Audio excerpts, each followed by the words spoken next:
안녕하세요. 저는 불행한 결혼 생활로 인해 이혼의 아픔을 겪었다가 이제서야 비로소 좋은 사람을 만나 재혼으로 행복한 가정을 꾸린 30대 여성입니다. 처음 이혼을 했을 때만 해도 제 스스로 괜히 위축이 되어서 이혼 여인이 돌싱이니 하는 말은 꺼려 했었지만 요즘에는 TV 주제로도 많이 나오는 걸 보며 이혼과 재혼이 저만의 얘기가 아닌 것 같다는 생각이 듭니다. 하지만 막상 주변에서 그런 얘기들을 듣는 게 쉬운 일은 아닌 것 같아요. 아무래도 좋은 일은 아니다 보니 쉽게 얘기하기도 어려운 탓도 있을 거고 개손 이육 상태로 지내다 보면 상처가 완전히 지워지기 쉽지 않기 때문이겠죠. 사실 저도 개차반 같은 전 남편 때문에 어렵게 이혼을 하고 그 피로감과 상처 때문에 이렇게 마음고생을 했었거든요. 그러다가 뒤늦게 좋은 사람을 만나서 행복한 새 출발을 하려고 했지만 그것마저 쉽지가 않았어요. 전 남편 한번 잘못 만난 죄로 이렇게나 발목을 잡히는지 전 남편이 번번이 제 앞의 행복을 방해하려 했기 때문이죠. 그때 생각을 하면 지금도 화가 나지만 그래도 결국 속 시원하게 혼을 내줘 다행이라 생각되네요. 그래서 오늘 제가 그 사연을 보내보려고 합니다. 그럼 재미있게 들어주시고 저와 같이 전 남편 욕 좀 해주세요. 결혼 전 저는 사진작가 일을 하면서 사진관을 운영하고 있었어요. 웨딩 촬영도 하고 광고나 잡지 화보 촬영도 하면서 아주 이름난 유명 작가는 아니어도 제 나름대로 열과 성을 다하며 열심히 일을 하며 살고 있었습니다. 아무래도 사진작가라는 일도 비수기, 성수기가 있고 월급 받는 안정적인 직장이 아니라 수익 걱정해야 하는 자영업자나 다름없기에 그 시절 저는 연애 한 번 할 겨를 없이 바쁘게 일만 할 수밖에 없었어요. 매일 스튜디오 안에서 사진만 찍다 보니 일적으로 사람을 만나는 일이 아니면 어디서 새로운 인연을 만날 여력도 없었거든요. 손님으로 저희 사진관에 사진을 찍으러 왔던 전 남편이 저한테 먼저 관심이 생겼는지 적극적으로 대시를 했었거든요. 그때만 해도 전 남편이 매너 있어 보이고 건실해 보였었던 저는 그런 전 남편의 고백에 연애를 시작하게 되었습니다. 그리고 남들처럼 행복한 연애를 보내게 되었고 2년의 연애 끝에 결혼까지 성공하게 되었었죠. 그래도 2년이면 서로 알기에는 적지 않은 시간이라고 생각했었는데 제가 잘못 생각했던 건지 막상 결혼과 연애는 너무 많이 다른 일이었어요. 분명 연애할 때는 내가 이 사람을 잘 안다고 생각했는데도 같이 살다 보면 내가 몰랐던 부분들이 보여 깜짝 놀랐던 거죠. 전 남편의 경우도 그랬었습니다. 연애 때에는 그저 가벼운 질투라고 생각해서 이 사람이 나를 많이 좋아하는구나 느껴지게 했던 부분들이 결혼을 한 뒤에는 질투를 넘어서 집착과 의심으로 변해가더라고요. 저는 결혼을 하면 서로에 대한 믿음이 더 커질 거라고 생각했어요. 혼인신고에 도장까지 찍었으니까 이제는 누구보다 서로를 믿고 의지하는 게 부부라고 생각했죠. 하지만 남편은 대체 뭐가 그렇게 불안하고 의심스러운 건지 자기 와이프가 된 저를 매번 의심하곤 했습니다. 나 지금 당신 사진관에 왔는데 당신이 없네? 당신 지금 어디야? 미리 연락도 없이 사진관에 갔어? 나 지금 밖에서 일하고 있지. 오늘 야외 촬영이 있어서. 뭐? 야외 촬영? 나한테는 그런 말 한 적 없잖아. 왜 말 안 했어? 남편한테 말도 안 하고 밖에 나가는 게 어디 있어? 놀러 온 게 아니라 일하러 온 거잖아. 그리고 원래 오늘은 비가 올 줄 알고 야외 촬영이 아니었는데 날씨가 좋아서 급하게 변경된 거야. 근데 내가 그런 것까지 당신한테 다 전달해야 해? 진짜 촬영하러 간 건 맞아? 혹시 다른 데 간 건 아니고? 그게 무슨 말이야? 당신 설마 지금 나 의심하고 있는 거야? 내가 일 안 하고 놀기라도 할까봐 그러는 거야? 그게 아니라 미리 말을 안 한 게 이상해서 그렇지.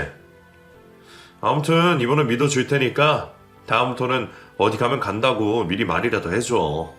사람 괜히 의심하게 만들지 말고.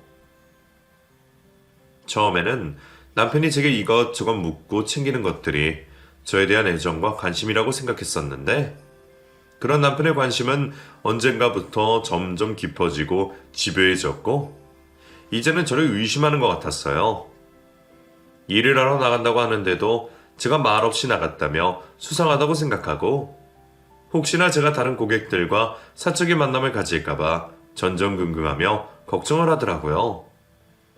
저희 두 사람도 사진관에서 만났기에 그런 걱정을 하는지 모르겠지만 결혼까지 한 제가 왜 그럴 거라고 생각하는지 저는 남편을 이해를 하지 못했습니다. 하지만 남편이 걱정이 된다고 하니까 저는 그런 남편을 위해서라도 남편을 걱정시키지 않으려고 열심히 노력했죠. 남편에게 믿음을 주기 위해서 제가 먼저 남편에게는 작은 것 하나라도 숨기는 것 없이 다 보여주고 어디 나가거나 외출할 일이 있을 때마다 일부러 더 자주 연락을 하고 영상통화까지 하면서 걱정할 일이 없다는 걸 보여주곤 했었어요. 저는 제가 그 정도로 노력을 하면 남편도 안심하고 저에 대한 믿음이 더 커질 거라 생각했었죠. 하지만 남편은 제가 무슨 노력을 하고 어떤 진심을 보이건 별로 중요하게 생각하지 않는지 그저 자기의 머릿속에서 상상하는 망상으로만 저를 의심하고 있었어요. 분명 아니라고 확실히 설명하는 제 말을 무시하며 계속 오해하고 의심하는 남편의 모습은 이제 더 이상 질투가 아니라 의처증같이 보였습니다. 저는 무조건 저를 의심하기만 하는 남편에게 실망을 할 수밖에 없었어요. 대체 나를 뭐로 생각하는 건지, 자기 와이프를 왜 저렇게 믿지 못하는 건지 저희 부부의 결혼 생활에 대한 회의가 될 수밖에 없었죠. 하지만 결국 제가 선택한 결혼이었어요. 누가 억지로 등 떠밀어 결혼시킨 것도 아니고 이 모든 게 내 결정이었기에 저는 제 선택에 책임지는 수밖에 없었습니다. 이런 일로 이혼을 고민하는 건 아니라는 생각에 저는 더 열심히 남편을 위해 노력을 하는 방법밖에 없었어요. 그래서 결국 저는 하던 일까지 그만두고 남편에게 믿음을 보이려 했습니다. 하지만 그 후로도 남편은 여전히 저를 의심하고 있었죠. 나중에는 아주 대놓고 남자 관계를 물어보고 제가 남자랑 말만 섞어도 저를 의심하더라고요. 저는 정말 단 한 번도 그런 오해를 살리려 한 적이 없었지만 남편은 무슨 핑계를 대서라도 제가 다른 사람을 만나고 있다고 생각하는 듯 했어요. 남편은 제가 일을 하면서 만나는 남자들과의 관계를 매번 의심하며 저를 남자들 앞에서 꼬리친다는 식으로 말하곤 했었어요.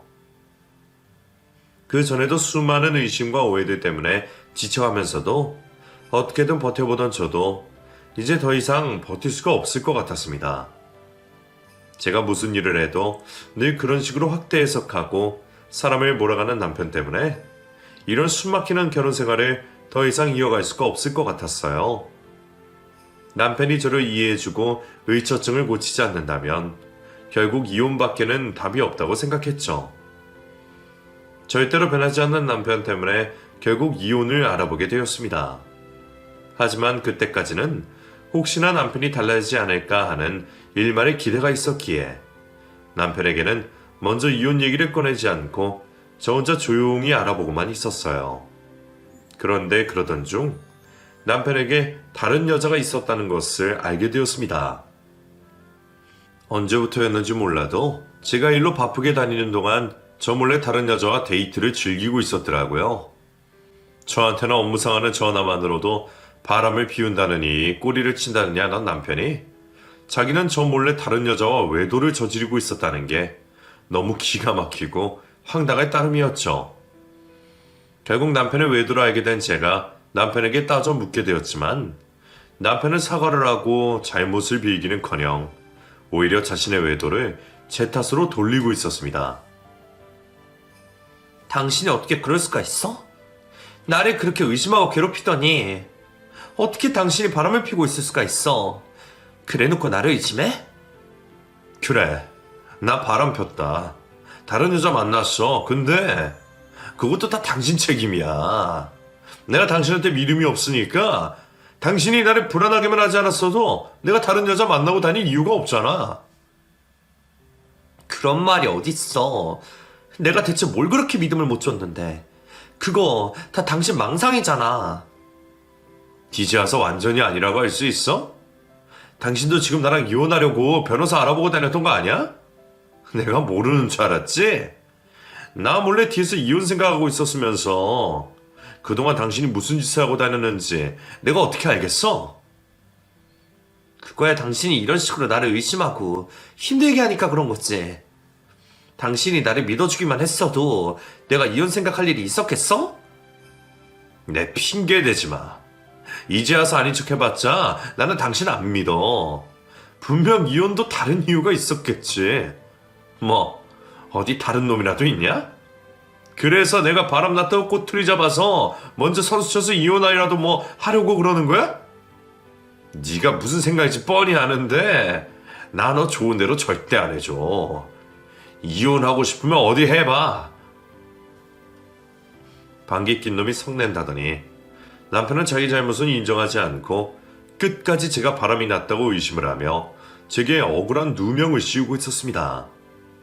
그런 남편과는 더 이상 대화가 통하지 않는다고 생각했던 저는 남편과 대화로 해결할 생각을 접고 곧장 짐을 싸서 집을 나가게 되었어요. 그리고 남편을 피해 친정에서 머물며 길고 지저분한 이혼 소송을 하게 되었죠. 남편이 끝까지 저를 의심하는 것을 보면서 저도 원만한 합의는 바라지도 않았지만 남편이 설마 법정에서까지 저를 그렇게 비난할 줄은 몰랐습니다. 하지만 결국 외도를 벌인 것은 남편이었고 남편에게는 수많은 외도 증거들이 있었어요. 판사님이 보시기에도 남편의 죄의 질이 가볍지 않았는지 결국 남편의 외도가 인정이 되며 저희는 소송 끝에 이혼을 하게 되었습니다. 이혼을 한 이후 전 오랜만에 자유를 즐기며 다시 사진작가의 삶을 살아가고 있었습니다. 혼자 된 시간을 즐기며 지내던 도중 한 회사에서 제품 촬영을 요청해왔고 작업을 하게 되었죠. 그때 남자친구를 만나게 되었어요. 물론 첫인상은 그리 좋지 못했지만요. 남자친구는 그 회사의 사장이었습니다. 저는 그런지도 모르고 편안한 복장으로 촬영장에 있는 남자에게 짜증을 내게 되었어요.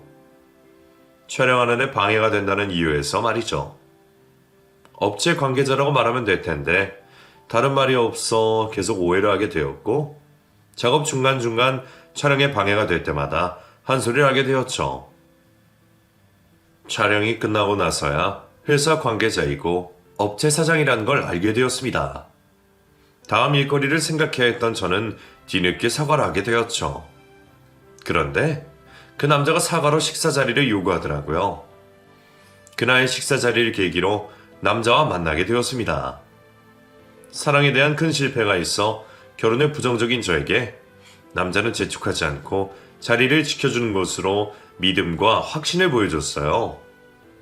결국 결혼 약속을 하게 되었고 3개월 후 결혼을 준비하게 되었죠.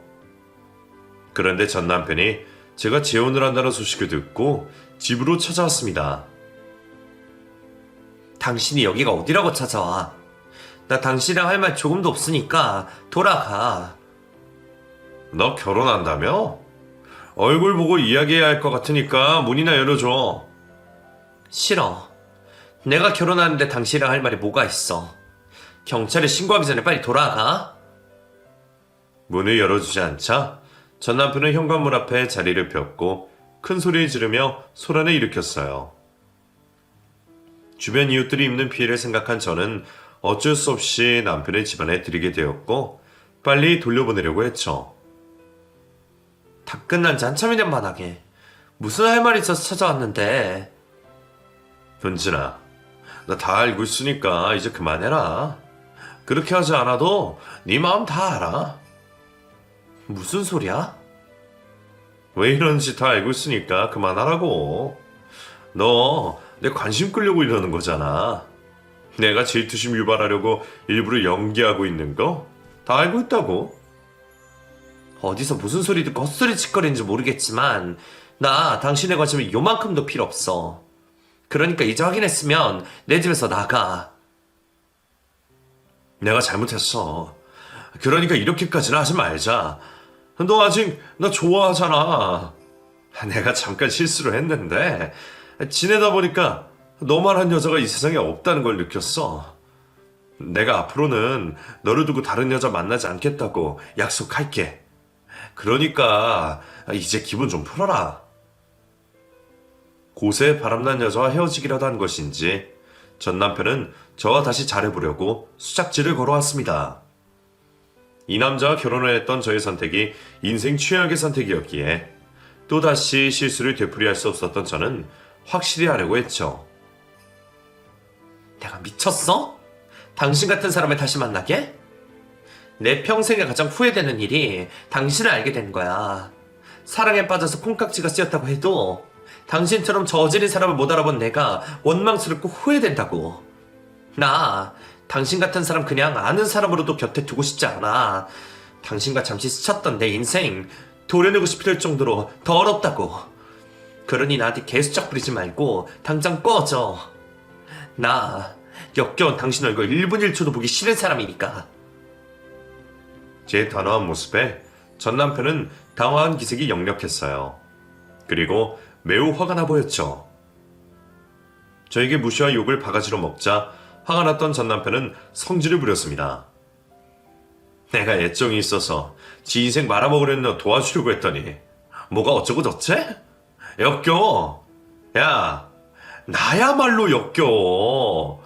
너처럼 남자의 미친년이나 살았던 내가 역겹다고? 넌 남자한테 미쳐서 사람들 눈도 신경 안 쓰지? 예쁜 년, 고세를 못 참고 재혼을 하냐? 솔직히 말해봐. 지금 재혼할 거란 그 새끼 사실 나랑 결혼 생활하고 있을 때부터 만나던 새끼 맞지? 이년이 감히 서방을 놔두고 바람을 피고 있었어? 거기다 나랑 이혼하고 그놈이랑 결혼을 하려고 해? 이성을 잃은 전 남편은 저에게 손찌검을 하려고 했습니다. 절체절명의 순간 현관문 비밀번호를 누르는 소리가 들려왔고 남자친구가 집 안으로 들어왔죠. 남자친구도 현관 앞에서 벌어지고 있는 광경에 놀라 잠시 사태를 파악하고 있었습니다. 그리고 전 남편은 집안에 들어온 제 남자친구를 보고 기겁을 하며 도망을 쳤죠. 계단으로 뛰어 도망을 가는 전 남편에 따라 남자친구도 곧장 뛰어갔습니다. 그리고는 전 남편을 붙잡아 집으로 데리고 왔죠. 당신 누군데 내 여자친구 집에 있었던 거야? 은진아, 이 사람 아는 사람이야? 남자친구는 전 남편이 무단 침입한 강도 정도로 생각하고 있었어요. 그런 남자친구에게 잡혀있는 남자가 제 전 남편임을 고백하고 방금 전에 있었던 일을 말하게 되었죠. 남자친구는 제가 겪은 일에 어이없어하며 전 남편의 얼굴을 확인하려고 했습니다. 서류상으로도 다 끝난 마당에 이게 뭐하는 짓입니까? 당신 그렇게 할 일이 없어요? 이런 거 다 죄인 건 몰라요? 고개를 숙이고 있는 전 남편의 얼굴을 남자친구가 확인하려고 했습니다. 그런데 남자친구 입에서 놀랄만한 소리가 나왔습니다. 남자친구는 전 남편을 알고 있었어요. 너 박희준 아냐? 너 땡땡 중 땡땡 거 박희준 맞지? 그런데 전 남편의 반응이 좀 이상했습니다. 잔뜩 긴장이 있었죠. 물론 반가워할 상황이 아니긴 했지만 그래도 많이 이상해 보였어요. 그 다음 이어지는 두 사람의 대화도 이상하기만 했죠. 아직도 이러고 사냐? 우리 이제 곧 마흔인데 정신 좀 차려 임마. 그래야지. 미안해. 내 여자친구 한 말이 다 사실이야? 미안. 내가 감정이 좀 격해져서. 너 앞으로 내 눈에 띄지 말아라. 오늘은 내 여자친구 덕분에 그냥 보내주는 줄 알아. 너 당장 경찰서에서 잡아가도 할 말이 없어. 알지? 알지. 내가 잘못한 거. 윤호 네가 한 말 무슨 말인지 알았어. 앞으로는 절대 두 사람 앞에 나타나지 않을게. 미안해. 남자친구에게 꼼짝도 못하는 전 남편은 방금 전 저에게 했던 것과 다르게 고분고분한 모습을 보였습니다. 남자친구가 하는 말에 연신 고개만 흔들며 사과까지 했죠. 나중에는 90도로 고개를 숙여 인사까지 하며 저희 집을 떠났어요. 두 사람 사이가 궁금했던 저는 남자친구에게 어떻게 알게 된 사이냐며 물어보게 되었죠. 남자친구와 전 남편의 인연은 중학교 시절부터 시작된다고 했습니다. 그것도 무려 고등학교 1학년 때까지 같은 반 급으로 지냈다고 해요. 하지만 운동을 했던 남자친구는 전 남편과 친하지 않았다고 했죠. 운동으로 인해 수업과 학급 생활에 참여도가 낮은 이유도 있었다고 하지만 그것보다 전 남편 자체를 좋지 않게 봤었다고 해요. 항상 자신보다 약하고 작은 반 친구들을 괴롭혔고 싸움을 잘하거나 덩치가 큰 친구들에게는 굽신거리며 비를 맞추는데 애를 썼다고 했죠. 별로 친하지도 않고 오후 운동 훈련을 받기 전까지는 쉬는 시간이든 수업 시간이든 잠을 자고 있었으니 눈에 거슬리는 전 남편을 무시하며 생활했다고 합니다. 그런데 무시를 하려고 해도 정도가 너무 심한 경우가 있었다고 해요. 학급 내 덩치 큰 친구 옆에 붙어 있다 보니 자기가 뭐라도 된 것 마냥 너무 심하게 친구들을 괴롭혔다고 했죠. 그럴 때마다 남자친구가 전 남편을 불러 혼을 냈다고 합니다. 마치 선생님이 학생 혼을 내는 것처럼 말이죠. 때릴 수는 없으니 대신 벌을 줬다고 해요. 같은 동급생에게 혼과 벌을 받는 굴욕에도 불구하고 전 남편은 남자친구에게 웃어 보이며 신경을 거스르지 않으려고 노력을 했다고 합니다. 남자친구는 그 모습이 더 역겹고 비겁하게 보였다고요. 그런 이유로 한 학급에서 4년 동안 시간을 보내게 되었지만 친해지기는커녕 더 멀어지기만 했다고 했죠. 그러다 전 남편이 어울리던 무리와 남자친구 사이에 시비가 붙었다고 했습니다. 그렇게 시비가 붙게 된 것도 전 남편이 무리를 선동한 이유에서 생긴 일이었죠. 끝까지 싸움은 안 하려고 했지만 다수가 주먹질을 하니 남자친구도 어쩔 수 없이 싸움을 하게 되었습니다. 1대 다수의 싸움이었지만 남자친구가 가볍게 제압을 하게 되었고 그 모습을 뒤에서 보고 있던 전 남편은 도망을 쳤다고 했죠. 그 일을 벌인 주동자가 전 남편임을 알게 된 남자친구는 이번 일을 벌인 책임을 물으려고 했지만 그러기 전에 문제가 생겼다고 했습니다. 남자친구에게 맞을까 겁이 났던 전 남편이 자신의 무리가 시비를 건 내용을 쏙 빼고 학교와 경찰에 신고를 했던 거죠. 학교에서만 문제가 생겼으면 대충 수습을 할 수 있었지만 경찰들까지 개입되니 사건을 조용히 마무리할 수가 없었고 결국 남자친구가 운동을 그만두고 전학을 가는 걸로 일단락 되었다고 해요. 그날 이후 전 남편 때문에 어릴 적부터 목표로 삼던 운동선수의 생활이 끝나버리자 남자친구는 전 남편을 끝장내버리려고 했다고 합니다. 전 남편은 그런 남자친구를 피해 다녔고요. 남자친구는 그 모든 행동이 시간 낭비와 헛수고임을 알고는 마음을 잡고 공부를 시작했고 그날 이후 오늘이 전 남편을 처음으로 보게 된 자리라고 했죠. 워낙 자신을 무서워하니 앞으로 절대 제 눈앞에 나타나지 않을 거라고 했습니다. 하지만 그 이후에도 전 남편은 제 주위를 돌며 제 신경을 건드렸어요. 직접적으로 저를 위협하거나 말을 걸어오진 않았지만 제가 있는 집과 사진관 근처에 주차를 하고 지켜보고 있었죠. 최대한 못 본 척 무시를 하고 있었는데 나중에는 이상한 쪽지를 놓고 가거나 전화를 걸어오며 점점 더 심한 집착을 보였어요. 남자친구에게 말을 할 수도 있었지만 과거의 일로 개인적인 감정도 가지고 있으니 큰일이 생길까 싶어서 쉬쉬하며 저 혼자 전 남편에게 대응을 하게 되었죠. CCTV와 통신기록 등등 전 남편이 제 주위를 돌며 괴롭히고 있다는 증거를 모았고 그 증거들을 경찰에서 건네주며 협박과 스토킹으로 신고를 하게 되었습니다.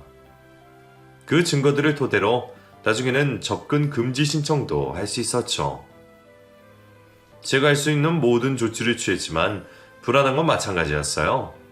그 사람 절대 그렇게 물러서지 않을 거라는 걸 알고 있었으니까요. 그러한 이유로 결혼 준비가 문제없이 잘 되어 가는데도 불구하고 걱정거리가 늘 있을 수밖에 없었죠.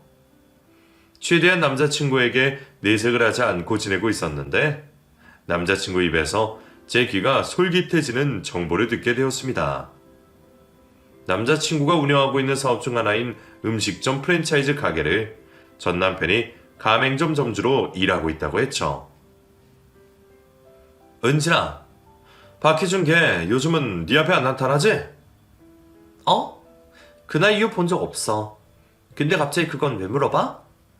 아, 별건 아니고 걔가 내가 하고 있는 음식점 점주였더라. 나도 이번에 알게 됐어. 뭐? 그걸 어쩌다가 알게 된 거야? 회사 QA 부서에서 일정 주기로 가맹점들 점검하거든. 문제 있는 지점들 추려서 개선 방안 보고받는데 몇 달째 계속 올라오는 지점이 있는 거야. 그리고 CS 부서에서도 그 지점을 이용하는 고객들 불만이 가장 많이 들어온다고 하고. 도대체 누구길래 본사에서 내려오는 시정 조치에도 배째라는 식으로 하는지 궁금해서 올라온 서류도 확인해 보는데 이름이 너무 익숙한 거야. 나이도 같고. 거기다 얼마 전에 은진이 너랑 그런 일도 있어서 바로 걔가 떠올랐지. 그래서 더 알아보니까 박기준 걔가 하는 게 맞았어. 참 어이가 없지. 어떻게 만나도 이렇게 또 만나게 되냐. 앞으로는 신경 쓰이게 하더라도 그 지점만은 신경 끄고 직원들 시켜서 특별 관리하게 만들려고. 남자친구의 말처럼 어이가 없더라고요. 엮여도 이런 식으로 엮이다니 정말 징글징글했습니다. 그때 머릿속에 한 생각이 스쳤습니다. 남자친구와 전남편의 관계를 이용한다면 다시는 저희들 주위에 얼씬도 못하게 만들 수 있는 기회일 수도 있겠다고 생각이 들었죠. 아니야. 당신이 해. 뭐? 무슨 말이야? 직원들 시키지 말고 당신이 직접 투표 관리해. 사실 당신이 저번에 그놈한테 경고하고 나서도 나 계속 시달렸거든. 지금은 내가 경찰에 신고해서 접근 금지 명령이 떨어져서 괜찮지만 그놈 성격에 분명 방법 찾아내서 나 괴롭히려고 할 거야. 왜 말을 안 했어? 내가 직접 해결하면 되는데. 당신이 경고하고도 내가 당했다고 하면 가만히 안 있었을 거잖아. 자칫 잘못하다 주먹이라도 나가면 어떡해. 그놈 분명히 그걸 이용해서 당신에게 돈 뜯어먹으러 갈 텐데 괜히 혹 때려다 혹 붙이는 꼴이고. 그냥 내가 알아서 조치하면 당신이 걱정하지 않아도 되니까 혼자 해결하려고 했어. 근데 그놈이 당신 사업의 가맹점 점주라고 하면 말이 또 달라지지. 아까 말한 특별 관리 당신이 직접 하는 거야. 왜 가맹점 계약할 때 지켜야 하는 거 많지 않아? 꼭 그런 거 아니더라도 일부러 트집 잡아서 괴롭힐 순 있잖아. 그리고 그놈 안 봐도 뻔해. 분명히 장사 개판으로 하고 있을 거라고.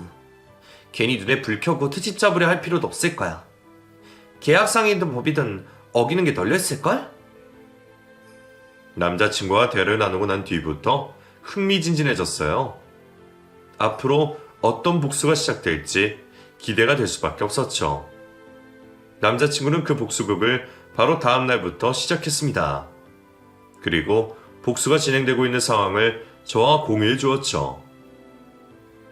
남자친구가 첫 번째로 했던 복수는 본사 점검을 더 자주 하는 거였어요.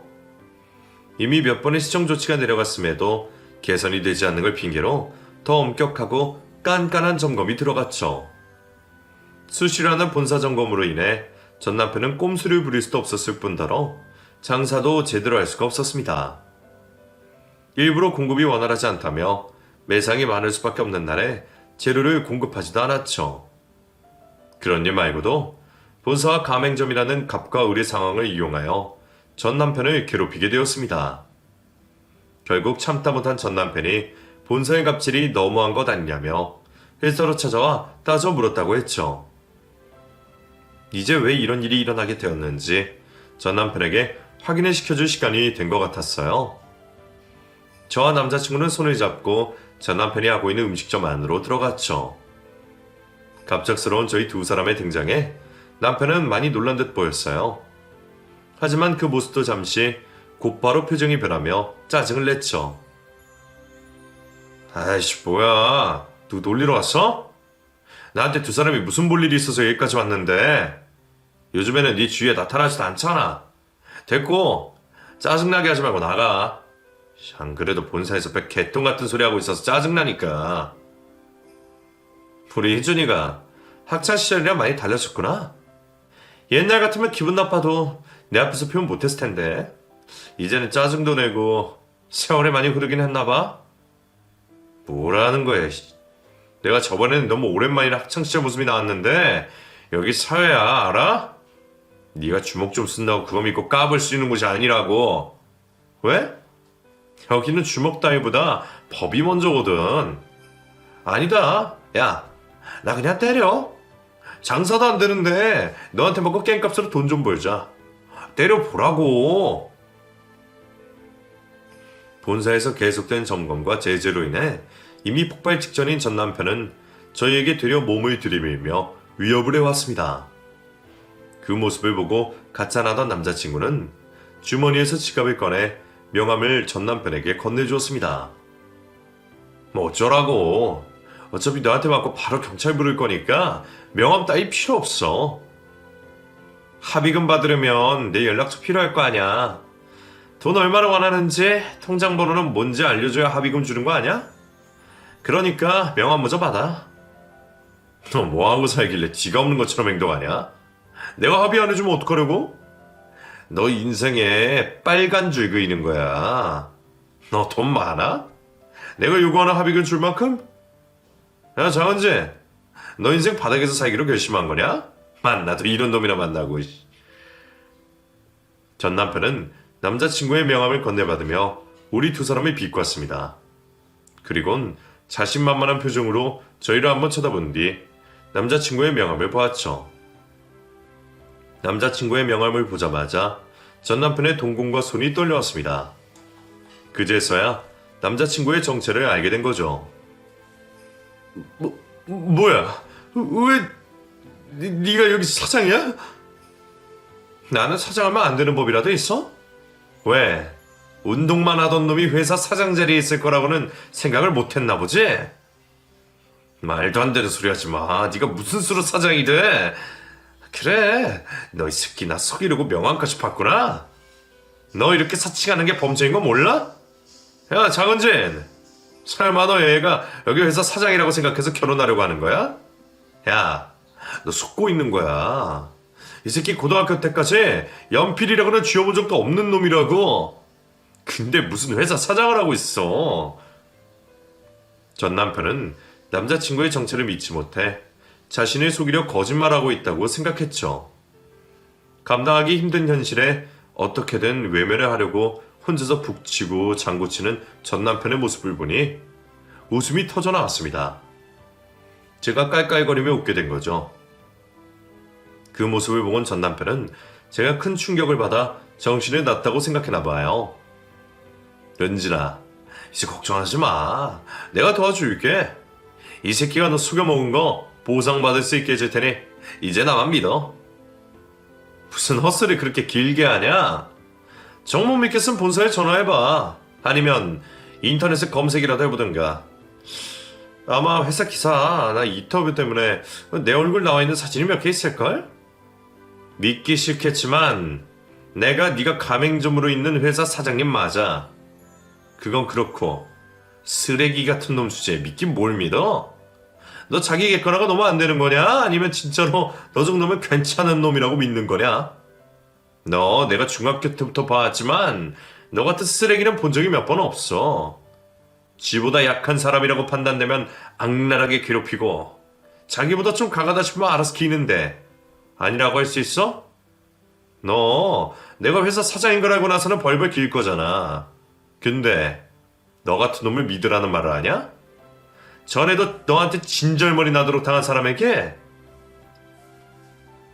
남자친구의 강한 어조에도 전 남편은 아무 말도 못한 채 꿀먹은 벙어리가 되어 있었습니다.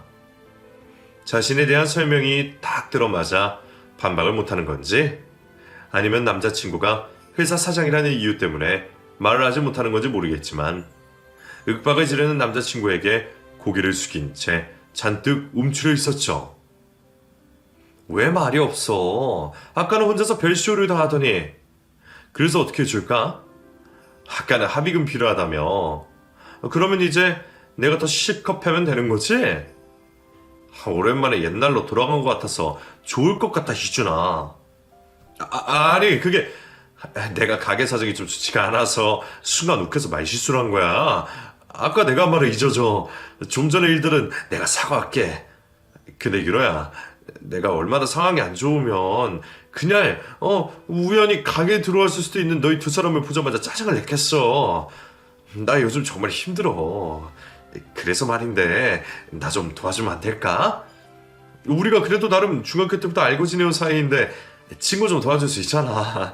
중간에 작은 문제가 있었기는 했지만 결과적으로는 그때 일로 네가 이렇게 회사 사장님 자리까지 오르고 얼마나 잘된 일이야. 그렇다고 내가 과거에 잘했다는 말은 아니고 그때 그 일로는 내가 사과할게. 우리 이번 일로 화해하고 앞으로 서로를 믿을 수 있는 사이가 되기로 하자. 너네 회사 밑에 사람들에게 말 좀 해줘서 우리 지점 좀 그만 괴롭히려고 하면 안 될까?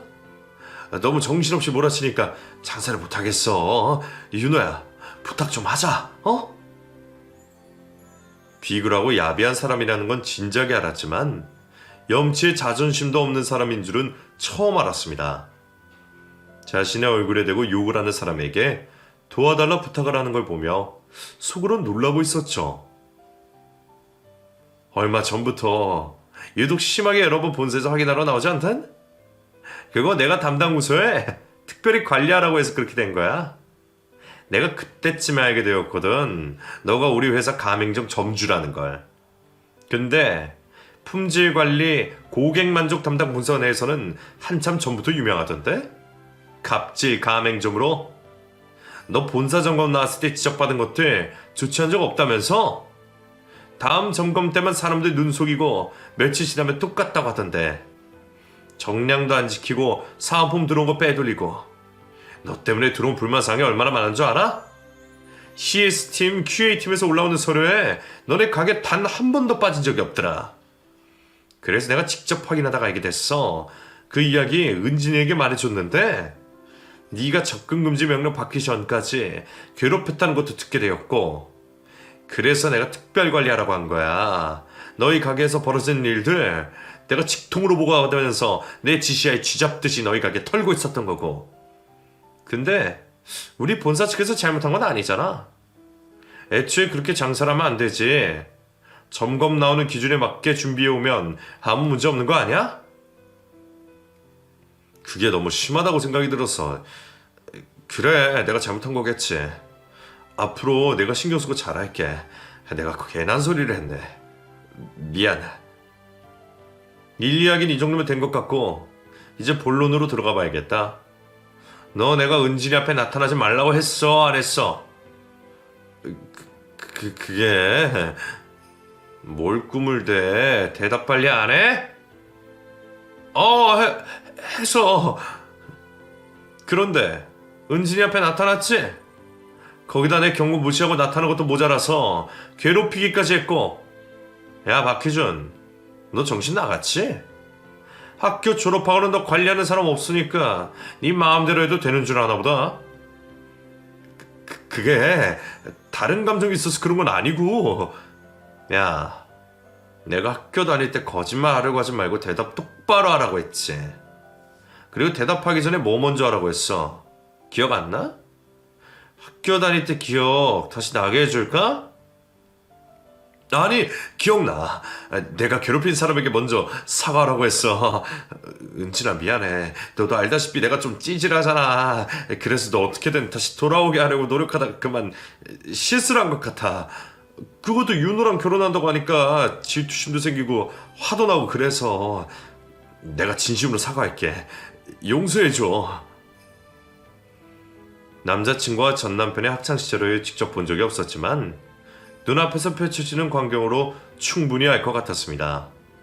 어떻게든 남자친구의 기분을 거스르지 않으려고 용을 쓰고 있는 전 남편의 모습을 보게 되었으니 말이죠. 제가 지금까지 듣고 본 모습 중에 가장 비굴한 사람의 모습이었습니다. 저에게 사과를 하고 눈치를 보고 있는 전 남편에게 남편은 아직 할 말이 남은 듯 했어요. 그럼 이제부터는 뭘 해야 하는지 알고 있지? 자, 먼저 팔굽혀펴기부터 먼저 해볼까? 너? 윤호야, 그건 좀... 잘못했다며 그럼 벌 받아야지. 왜? 꼴에 나이 먹었다고 이건 못하겠냐? 그럼 하지 말어. 몸으로 때우기 싫으면 돈으로 해결하면 되니까. 너 가맹점 위반상 안 지킨 거 수두룩한 거 알고 있지? 우리 쪽에서 너한테 위약금 청구하고 해지할 수 있는 것도 알고 있을 테고. 그래, 이렇게 하는 것보다 서류랑 법으로 해결하는 게 더 나은 방법이겠다. 윤호야, 아까 일 관련 이야기는 끝이라며. 그건 내 마음이지. 네가 뭔데 내가 하고 싶은 걸 막아? 너는 평생 너보다 약한 사람들 네 마음대로 괴롭히면서 살았는데 남이 너한테 마음대로 하니 기분 나빠? 아니, 그럼 네 말대로 몸으로 때울게. 선생님이 학생에게 벌을 내리는 것처럼 전 남편은 남자친구가 하는 말에 따라 복종을 했고 여러 얼차려를 받게 되었죠. 남자친구의 얼차려가 끝이 났을 땐 제대로 서 있지도 못한 상황이었습니다.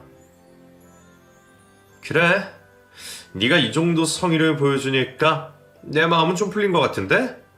우리 은진이도 같은 마음인지 모르겠네. 아마 마지막으로 보는 얼굴일 텐데 하고 싶은 말 있으면 하고 가자. 남자친구가 저에게 마지막으로 전 남편에게 말을 할 수 있는 자리를 마련해 주었죠. 당신 지금까지 어떻게 살아왔는지 오는 일로 다 알겠다. 예전이나 지금이나 여전히 쓰레기로 살고 있었네. 난 그런 쓰레기를 몰라보고 만났던 거고. 당신이 왜 그렇게 나를 의심했는지 오늘이 되어서야 알았어. 자신에게 자신이 없으니까 겁이 났겠지. 온 세상 주위를 둘러봐도 하나같이 당신보다는 나은 사람들 뿐이니까 언제 당신 미천이 드러날까 걱정스러워서 불안하며 전전긍긍했던 거잖아. 내 생각에는 당신 평생토록 이렇게 살 것 같아. 자존심도 없고 비굴하고 자신보다 약한 사람들 괴롭히는 인간, 저질 중에 저질인 인간. 이러니까 당신 곁에 남아있는 사람이 없지. 내 남편 될 사람도 말했지만 다시는 내 앞에 나타낼 생각하지 마. 이제 당신이 어떤 사람인지 알게 되어서 하나도 무섭지 않으니. 아니, 애초에 내가 당신을 무서워한 적이 없었지만 이제 당신이 혼자 있는 나에게 폭력을 쓴다고 해도 가만히 있진 않을 거야. 그럼 앞으로 아등바등 잘 살아봐. 사람들 좀 괴롭히지 말고. 전 남편의 자존심을 박살내는 말을 하고 남자친구와 함께 가게를 떠나게 되었습니다. 그 일을 끝으로 더는 전 남편에게 신경 쓰지 않기로 했어요. 저뿐만 아니라 남자친구도 말이죠. 하지만 계속해서 전 남편이 하는 지점에 문제가 보고되면서 가만히 있을 수 없는 상황이 되었고 결국 계약 위반 사항을 가지고 가맹점 해지를 하게 되었죠. 위약금도 있어 전 남편은 큰 손해를 보게 되었습니다. 들리는 말로는 경제적 상황이 좋지 않아 도시 생활을 접고 지방으로 내려가 배를 타고 있다는 이야기 듣긴 했는데 사실인지는 모르겠네요. 그러나 않고 별 볼 일 없는 남자에게 제 귀한 시간을 낭비할 수 없어 직접 알아보지는 않았거든요. 지금의 전 남편과 함께 행복한 삶을 살고 있으니까요. 제 이야기는 여기까지입니다. 그럼 제 사연 들어주셔서 감사하고 다들 행복하시길 빌겠습니다. 감사합니다.